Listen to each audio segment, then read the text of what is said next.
Le podcast minier vous est fièrement présenté par Agnico Eagle, la plus grande société minière au Canada et le deuxième producteur aurifère en importance au monde. Ensemble, on vous fait découvrir toute l'énergie, la passion et les coulisses fascinantes du monde minier.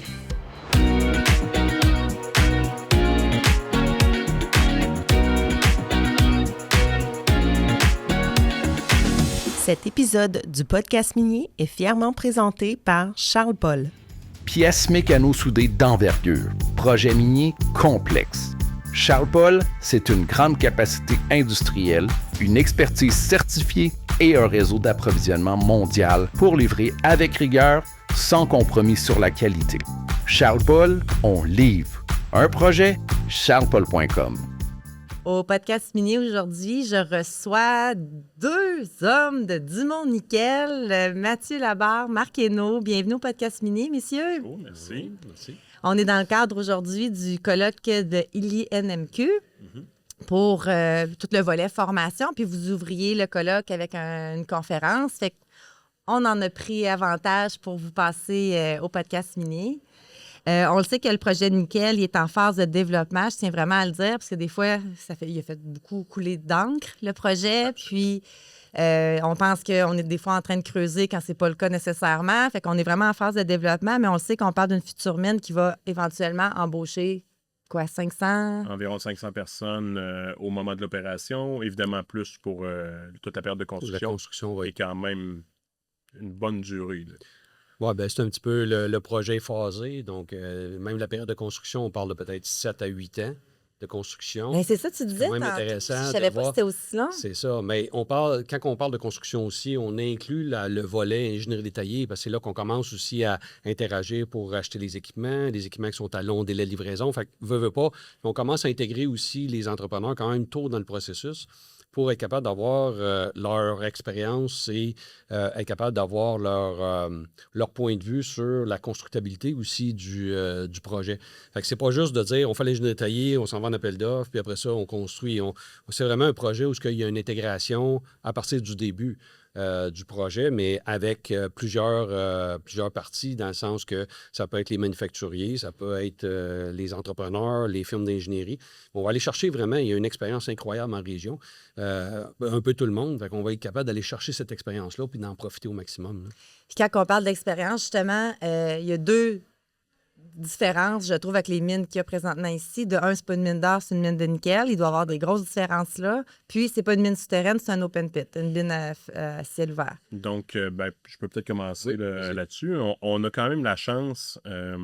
Dumont Nickel aujourd'hui, dans son renouveau, on va dire, là, puis en 2025, on a la chance d'avoir puis de bénéficier de l'expérience des différents entrepreneurs de la région. Donc, on le sait tous, il y a eu Canadien Malartic au niveau de la région qui a amené un accroissement des connaissances au niveau des mines à ciel ouvert qui n'étaient pas nécessairement là initialement en Abitibi. Puis, on va pouvoir, de notre côté, profiter, en fait, du bagage d'expérience des différents entrepreneurs qui ont œuvré là. Donc, à ce niveau-là, peut-être un petit peu moins de glace à casser là, que nos anciens amis de Sico en 2008-2009. Mais assurément, c'est pas le moteur commun de l'industrie minière abitibienne qu'on voit normalement plus là, au niveau du souterrain. Je sais pas si tu peux prendre là, pour... J'irais peut-être avec le nickel. Ouais. C'est quoi la différence? Au niveau du produit, l'extraction... Ça sert à quoi? on peut répondre rapidement. Mais au niveau du produit, c'est un gisement qui est à faible teneur, à haut tonnage, ce qui ressemble un petit peu à ce qu'il y a à Sico aussi, qui est en faible teneur en or versus ce que nous, on a en nickel. Fait que les méthodologies vont être similaires au niveau de l'extraction, au niveau de l'exploitation, mais quand on va arriver à l'usine, bien là, on a un circuit qui est un petit peu différent. C'est concassage, broyage, flottation, filtration. Fait que c'est un petit peu plus conventionnel. On trouve ça, là, pour exemple, à Raglan, c'est un peu le même, parce que c'est du nickel aussi. Ça va être un peu le même principe. C'est dans le même ordre d'idées. Fait que c'est pas non plus méconnu complètement. Donc, c'est quelque chose où l'expérience, quand même si c'est pas spécifiquement abitibien, bien, l'industrie minière, c'est un monde qui est assez petit. Donc, on a beaucoup de gens qui ont des expériences dans différentes industries de nickel aussi, comme telles. Puis l'utilisation, nous, le produit primaire, on va le sortir à un taux de concentration de 25 % qui va aller vers des fonderies et aussi du MHP pour des batteries pour les véhicules automobiles. Donc, c'est nos 2 marchés qu'on va développer avec le temps là, de ce côté-là. Puis on parle souvent, le nom le dit, là, du Mont-Nickel. Il ne faut pas oublier, c'est un gisement où on trouve aussi du cobalt, groupe platine, entre autres, là, PD, PT, qu'on a. Et puis, on essaie grandement là, de valoriser tout ce qui est magnétite. Donc, le fer aussi au niveau du gisement, c'est quelque chose qu'on a. Donc, ça demeure un gisement qui est polymétallique, mais évidemment, le fer de lance du projet et du gisement demeure le nickel et le cobalt. Puis vous deux, ça fait combien de temps que vous travaillez chez Dumont Nickel? Moi, je suis arrivé en août 2024, donc un peu plus d'1 an maintenant, là, à titre de directeur service technique. Puis avant, qu'est-ce que tu faisais, Mathieu? J'ai eu un drôle de parcours. J'en parlais ce matin durant le déjeuner-conférence. Donc, plusieurs années au cégep. J'ai eu un début de carrière dans le monde du transport avec le groupe Morneau à la suite de mon premier baccalauréat.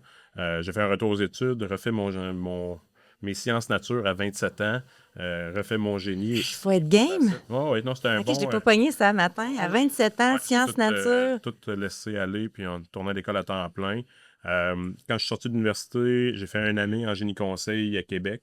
Et puis, par la suite, j'ai reçu un appel là, à ce moment-là, c'était Donald Gervais, qui était directeur des services techniques à Canadien Malartic. J'avais fait des stages pour eux au courant de mon programme.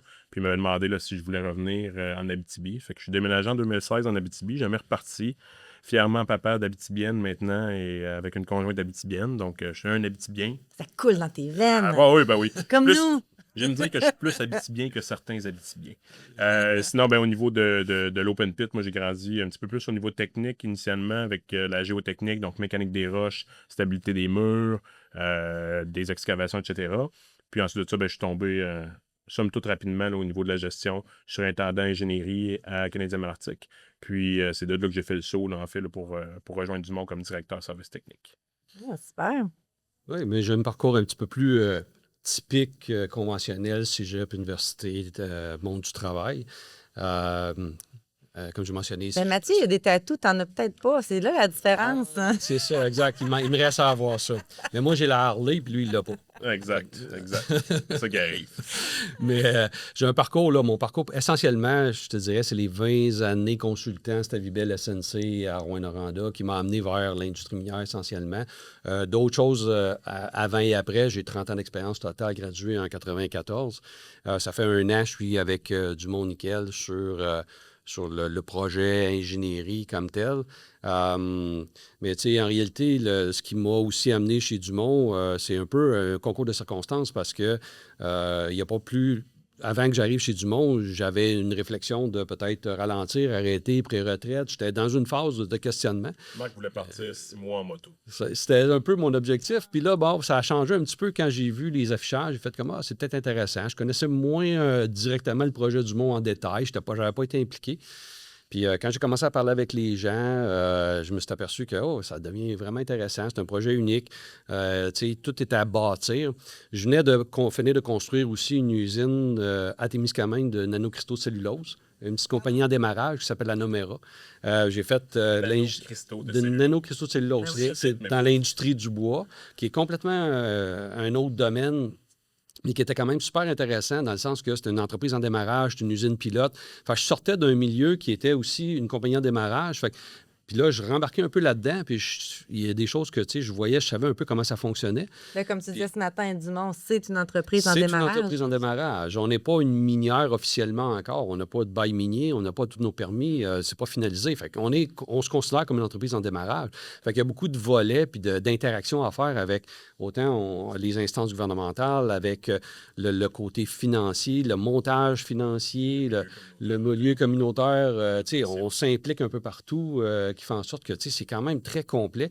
Puis malgré 30 ans d'expérience, la dernière année, je l'ai vécu à une vitesse d'apprentissage comme jamais. Là. Je ne pensais jamais être imprégné autant de différents volets d'un projet à ce point-là. Puis moi, ça me passionne. Ça, pouvoir écrire un livre, Marc. Avec tout ce qui se passe. C'est la tendance. Les derniers mois, je te dirais, on y pense. C'est quelque chose qu'on s'est parlé. Une télé-réalité. Ouais. Je vais commencer avec ma dernière question, finalement. Mais tu parles de relations gouvernementales, les permis et tout ça. Ça prend quoi, un permis pas un permis, mais un projet comme Dumont, justement, en lien, les connaissances gouvernementales, puis toute cette transition-là pour obtenir nos permis, Des gens les droits. impliqués qui connaissent aussi les rouages de ce qui se passe. Tu sais, on a intégré un Guy Bourgeois, intégré Valérie Pomerleau, qui sont des personnes qui connaissent le fonctionnement.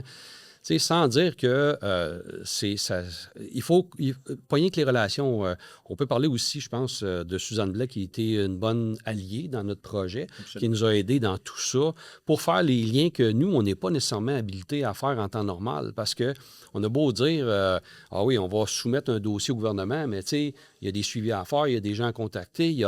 Puis ce volet-là, si on n'a pas une équipe là, complète pour le faire, ça devient vraiment plus difficile. Et tu sais, on parle avec le MEIE, le MRNF, le ministère de l'Environnement, le MTMD. Ouais. Tout le monde est impliqué là-dedans. Le cabinet directement du premier ministre qui est venu nous voir il y a 2 semaines. Fait que tout ce monde-là, quand on fait un organigramme, sont tous liés d'une façon ou d'une autre. Il y a notre décret qui est à renouveler, qu'on a eu en 2015. Ensuite de ça, on est en revue diligente actuellement avec Investissement Québec, avec le ministère, le MRNF. Tout ça pour être capable aussi d'avoir l'obtention du bail minier pour commencer à excaver. Fait que c'est quand même complexe comme façon de faire. Là, tout ça, on n'a pas parlé du MEIE puis de l'énergie. De l'énergie aussi, un autre avec... défi au Québec. Donc, il y a une réalité qui est de l'énergie au Québec, ça ne court plus les rues tant que ça. Donc, le gouvernement, à travers MEIE ou même Hydro-Québec, vont aller débloquer les capacités restantes aux projets qui sont bien ficelés, qui sont prêts à démarrer, puis qui ont des avantages de retombées intéressantes, que ce soit pour la région, mais aussi pour le Québec. Donc, juste pour revenir peut-être au début, je pense que ça prend des alliés, ça prend des gens qui ont un bagage de connaissances assez spécifique pour être capable de naviguer, comme Marc le disait, les rouages institutionnels, et puis ne pas sous-estimer la capacité de nos députés à ouvrir des portes. C'est pas quelque chose, puis là je vais parler de Mathieu personnel, c'est pas quelque chose que j'avais expérimenté dans mes expériences passées, mais ces gens-là travaillent pour nous en région, puis ça transparaît dans leurs actions et dans leur travail. Puis c'est vraiment quelque chose qui nous a aidés, appuyés tout au long de nos démarches dans la dernière année. Absolument. On a vu aussi l'acceptation du bloc énergétique. Est-ce que je dis bien des mots? Oui, donc là, je pense qu'on peut dire que officieusement... On a une allocation exact, de bloc énergétique. On n'a pas de chiffre de sortie encore. On est en processus de discussion avec Hydro-Québec aussi. Tout ça est en cours, donc... mais oui, on a eu une allocation non chiffrée qui fait qu'aujourd'hui, on a sécurisé ce volet-là de notre dossier. Fait que ça, c'était un peu notre premier cheval de bataille qui était le plus important. Une fois qu'on a passé ce volet-là, mais qui n'est pas complété, là, je vais le dire, là, c'est pas quand même pas parce qu'on a eu une allocation que tout est gagné, tout est joué, parce que même dans cette allocation-là, on a quand même, Hydro-Québec nous a... On a des devoirs à faire encore. Nous a forcé certains défis d'être certain que notre procédé et nos installations sont les plus optimales possibles pour la consommation énergétique, qu'elle soit la plus basse possible. Fait qu'on a eu des devoirs à faire, puis on travaille moi, je travaille depuis certainement 8 mois à optimiser le procédé, m'assurer que tous les équipements, c'est les plus efficaces, les technologies les plus efficaces, comment on va faire ça, comment on va gérer notre énergie, comment on va... Fait que ça, c'est des volets que il faut démontrer qu'on est à l'avant-garde pour être capable d'avoir notre chiffre final pour le projet. Agnico Eagle est fier de présenter le podcast minier. Avec cet engagement, on poursuit notre mission. Faire briller l'industrie minière, mettre en valeur son savoir-faire, ses talents, sa relève et ses retombées positives dans nos communautés.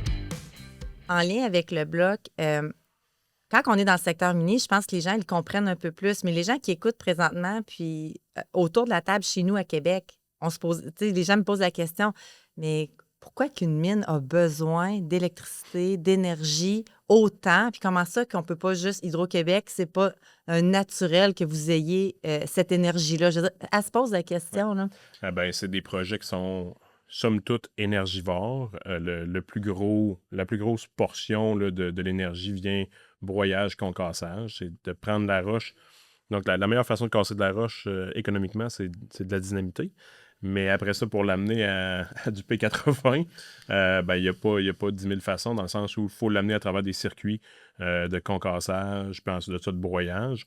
Puis ces unités-là bouffent une très, très grande partie de l'énergie. C'est essentiellement 60 de l'énergie est là pour amener une roche que Mathieu va amener 1 mètre à de la poussière.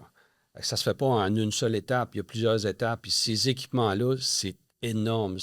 On parle, je ne connais pas les terminologies en français, un SAG mill, ça a 34 pieds de diamètre, ça a 24 pieds de long. C'est énorme. C'est beaucoup, beaucoup. Puis en termes d'HP, on va parler de mégawatts. C'est des unités à 16 à 20 mégawatts chacune.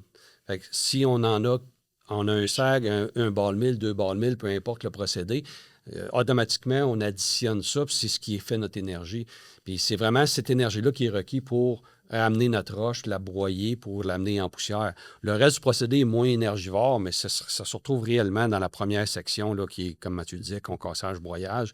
Après ça, le reste, là, c'est du pompage, des agitateurs, des cellules de flottation.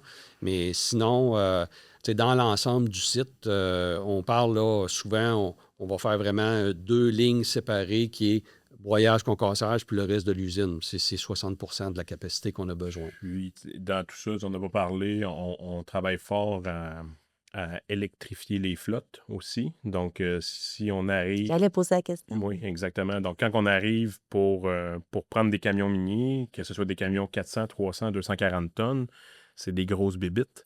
De passer d'une consommation diesel à une consommation, en fait, qui va être...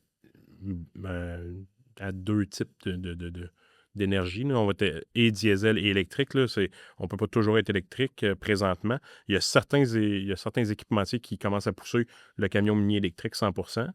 Mais il y a des défis encore par rapport à ça. Par contre, on peut avoir des systèmes qu'on appelle Trolley Assist. Donc, on vient se connecter sur un réseau aérien, en fait, là, pour pouvoir... diminuer, voire arrêter la consommation de diesel sur certains legs du transport. Mais ça aussi, c'est relativement énergivore. Puis, ça demande une bonne gymnastique de gestion, puis aussi de planification en termes de capital investissement. C'est des infrastructures qui sont peu flexibles. Puis, on sait qu'une mine est en constante évolution.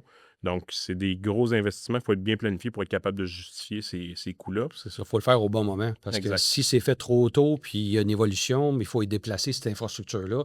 Mais là, il n'y a pas le retour sur l'investissement n'est pas là. Mais on a vu un peu aussi ce que ça va de l'air en faisant une visite en Finlande, où il y avait une infrastructure avec justement trolley assist en français, je ne sais même pas c'est quoi. Mais ça donnait quand même une idée, malgré le fait que c'était quand même sur une courte distance, il y avait un avantage économique en montée. Et Mathieu peut en parler plus, mais c'est pour dire que c'est dans nos livres de l'évaluer, de l'amener, mais il va falloir faire des études économiques. À quel moment on va amener? On est capable de déployer pour faire le lien avec l'énergie, ça peut représenter 10, 15, 20 mégawatts de capacité parce qu'on veut brancher un camion à la fois, 2 camions à la fois sur la même ligne, 3 camions. Plus on en branche, mais plus ça demande de l'énergie. Fait qu'il faut voir aussi la capacité qu'on va avoir disponible à ce moment-là, puis qu'est-ce qu'on va faire avec, mais c'est tous des volets qu'on veut travailler. Là. Donc, l'électrification de la flotte, juste peut-être pour finir, c'est à 2 niveaux. C'est faut avoir le levier économique, il faut se justifier, puis après ça, il faut que l'énergie soit disponible pour être capable de le faire. On parle de nouvelles mines, de technologie, d'automatisation, mine 4.0, les 500 emplois qui vont ouvrir pour la mine. Est-ce qu'il y a quelque chose de différent par rapport aux mines actuelles, qu'on va aller chercher des compétences différentes? Je pense que ça va concerner, je pense, l'ensemble de l'industrie minière. C'est vraiment la digitalisation. Ça commence à être implanté de plus en plus. Puis la digitalisation, c'est vraiment l'acquisition des données. Puis la gestion des données pour être capable de réagir rapidement, beaucoup plus rapidement puis presque en temps réel. Puis ça, ben, cette gestion de données-là va amener des compétences au niveau de, que ce soit de la programmation, TI, fiabilité du réseau. La connectivité, on n'a pas de temps à parler, mais je veux dire, le réseau, s'il n'est pas fiable, on est déconnecté, ça peut avoir un impact sur l'autonomisation, la flotte, le procédé, si on veut faire des changements. Fait que la fiabilité, de la robustesse du réseau, la fiabilité du réseau, fait que c'est tous des éléments qu'il va falloir être, aller beaucoup plus loin que ce qu'on a aujourd'hui, qui est, OK, bon, j'ai plus de réseau cellulaire, c'est pas trop grave dans tel secteur, mais nous autres, il va falloir regarder ça dans l'ensemble. La robotisation, j'en parlais, des robots chiens pour les inspections, mais ça va remplacer certaines manœuvres qui sont peut-être dangereuses ou des inspections routinières qui sont peut-être plates à faire, mais qu'un robot, ben, il va faire ça 24 heures, il va ramener des données, mais ces données-là, il faut les analyser, il faut savoir quoi en faire, à quoi ça va servir, qui a fait la demande de ces données-là. Fait que tout le monde dans la chaîne de valeur va aussi être impliqué, pas juste la personne qui dit quoi faire, mais l'information qui va revenir. Mais ça va être ça pour l'ensemble de nos opérations, l'ensemble de l'usine. Même chose pour le côté mine. Je pense que ce qu'on se rend compte, c'est qu'avec la technologie, souvent, c'est pas beaucoup moins d'emplois. Les emplois, la nature de l'emploi change, en fait. Donc, moins d'opérateurs traditionnels, l'exemple de camions, de foreuses, etc. Même chose au niveau de l'usine. Mais ces gens-là doivent revenir vers des postes où, justement, on est capable de regarder du data. Donc, on vient un petit peu plus on ramène ces gens-là devant un écran un petit peu plus, ce qui peut ouvrir aussi des portes là, pour des gens qui, aujourd'hui, n'ont pas accès à l'industrie minière, personnes handicapées, mobilité réduite. Bien, on vient peut-être d'ouvrir des portes, en fait, qui sont nouvelles. C'est sûr que ce n'est pas un grand pan de la population, mais ces gens-là sont intéressés. Bien, aujourd'hui, d'être capable d'opérer 2 foreuses à partir d'une salle de contrôle, bien, ça change que d'aller sur le terrain pour être capable d'opérer ta foreuse. Parce que même les salles de contrôle, on parle peut-être des mètres à distance. Ça se fait déjà dans d'autres opérations que Mathieu a visitées, mais tu sais, nous autres, on a un site qui est à Amos directement, l'ancienne papetière, où on peut installer notre salle de contrôle-là au lieu d'être au site directement. Fait que les gens aussi, il faut dealer aussi avec la nature de ce qu'on a aujourd'hui à vivre, que ce soit une famille qui est monoparentale, mais qui, avec des horaires, qui n'est pas nécessairement habilité à aller sur un site directement, qui peut aller à la garderie le matin. Ou qui est proche de son bureau. Exactement. Il y a des réalités qu'on va être capable de changer qu'on va apporter avec ce volet-là. Évidemment, en parlant de tout ça, bon, si quelqu'un arrive, il dit, après ma barre, il dit, je connais rien des ordinateurs, c'est sûr que là, ça va peut-être faire mal pour dire... pour la salle de contrôle. Peu importe partout, parce que tout va être... Il y a de plus en plus de données. Il y a de plus en plus de données qu'il faut les comprendre. Que ce soit le technicien de laboratoire, bien, les analyseurs qui vont ramener l'information, il faut qu'ils soient capables, autant le technicien de lab, de comprendre pourquoi, puis d'être capable de faire des changements ou d'identifier une problématique rapidement. Mais tu sais, l'intelligence artificielle va être partout, mais ça va être un outil comme un autre, mais il va falloir que les gens soient habilités à l'utiliser de bonne façon pour aider les opérations pour être le plus efficace possible. Parce qu'avec notre teneur qu'on a, on n'a pas le choix pour avoir une récupération maximum. Il faut que notre procédé soit le plus performant possible. On parlait, quand on s'était parlé, Marc, tu disais, bien, c'est sûr que côté ingénieur minier, puis des gens qui vont graduer des emplois, il va y avoir beaucoup d'ingénieurs miniers sur le marché, bien, un peu plus, mais il va y avoir certains jobs qui vont être plus difficiles à aller chercher des compétences, que ce soit des mécaniciens, des soudeurs, les jobs traditionnels, vous allez en avoir besoin aussi, mais justement, à part les diplômes, quelles compétences que vous allez chercher, puis qu'est-ce que vous pensez qui va être un peu plus difficile, puis peut-être que les gens qui écoutent vont dire « Hey, moi, je redirige ma carrière vers ce que les gars sont en train de dire. » En fait, l'industrie minière, là, puis je disais tantôt dans la présentation, tous les chemins mènent à Rome. Les gens qui voudraient intégrer l'industrie minière puis qui n'ont pas nécessairement un papier qui dit technicien minier, ingénieur minier, la porte est ouverte. Là. Ça nous prend de plus en plus de gens en informatique. Un des premiers postes qu'on veut combler maintenant dans les équipes d'ingénierie, c'est un ingénieur, c'est un computer science engineer. Là. Programmeur. Puis c'est des gens qui n'étaient pas nécessairement dessus. Puis on le voit à travers les stages qu'on a, nous, offerts déjà. Des gens, puis des types de cohortes qu'on n'approchait pas nécessairement au niveau de l'industrie auparavant, qui aujourd'hui font « Oh, OK, je peux travailler dans l'industrie minière. Il n'y a pas juste les jeux vidéo. Là, je peux aller programmer dans l'industrie minière. » Ça, ce n'est qu'un exemple, mais tout tout programme aujourd'hui a des éléments qui peuvent être payants pour l'industrie. Je ne pense pas qu'il faut qu'on regarde juste le titre du cours puis qu'il faut qu'il y ait minier dedans. Je pense que les gens qui ont la bonne attitude, qui veulent apprendre, qui sont ouverts, j'en parlais tantôt aussi, il y a une question d'ouverture, de plus en plus de compétences transversales aussi qui sont demandées. On parlait de gestion d'information, gestion de projet. Gestion des équipes, gestion personnelle. Exactement. Fait que les gens qui arrivent avec des bagages qui cochent certaines de ces cases-là sont amplement habilités à venir grandir dans l'industrie. Puis ensuite de ça, c'est à nous, les opérateurs, à les amener au niveau qu'on veut, je pense, en termes spécifiques miniers. Et on apprend toujours plus. Puis là, aller chercher un diplôme, c'est la preuve que tu es capable d'apprendre. On apprend toujours plus sur le marché du travail. On le dit souvent, prochainement, je vais aller à Polytechnique, puis c'est ça, on n'arrête pas de dire aux gens, faites des stages, c'est là que vous allez avoir le vécu, c'est là que vous allez comprendre, hey, finalement, ce bout-là, il m'intéresse moins, je vais faire peut-être un autre stage. La réalité de moi aujourd'hui dans l'industrie minière, c'est un stage. Donc, j'ai fait des stages, puis on en parlait tantôt avant de débuter. J'ai été en génie géologique parce que je pensais faire de l'exploration minière. Commencé avec Virginia. Mathieu, bonjour. Ensuite de ça, j'ai fait de l'exploration avec Éclat Québec. Puis, mon dernier stage était avec Canadien Malartic à ce moment-là. Durant mon programme, j'avais travaillé au CRIB, qui est le centre de recherche sur le béton. Puis, j'ai essayé de m'ouvrir le plus de portes possible. Puis, au final, c'est les stages qui ont été capables de me diriger vers l'industrie minière. Parce que même, moi, j'ai été consultant pendant 20 ans. J'ai géré des équipes. J'ai embauché des ingénieurs qui sortaient de l'école à plusieurs reprises. Puis, tu sais, la différence se voyait rapidement avec ceux qui avaient fait des stages et ceux qui n'en avaient pas. Est-ce que maintenant, tu sais, on parle beaucoup de stages, mais ça serait aussi intéressant que, tu sais, le côté formation aussi s'adapte un peu plus à cette réalité-là que de ne pas juste se fier sur les stages pour amener les étudiants à un autre niveau. Parce qu'il y a bien des volets qui ne sont pas nécessairement vus en termes, je vais parler universitaire, qui pourraient être plus, que ce soit collaboration multidisciplinaire. On est très disciplinaire, un ingénieur mécanique, un ingénieur électrique. Mais il faut que tous ces gens-là comprennent ce que les autres font aussi. Ça, souvent, ils l'apprennent une fois rendus dans l'industrie. Des fois, ça prend du temps à s'adapter à cette réalité-là. Parce que pour gérer un projet, il n'y a jamais quelque chose qui se fait tout seul. Je veux dire, que ce soit un moteur, il ne s'installe pas tout seul. Ça prend une fondation, ça prend... il y a d'autres éléments autour. Il y a une pompe, il faut raccorder quelque chose. Toutes les disciplines sont souvent interreliées.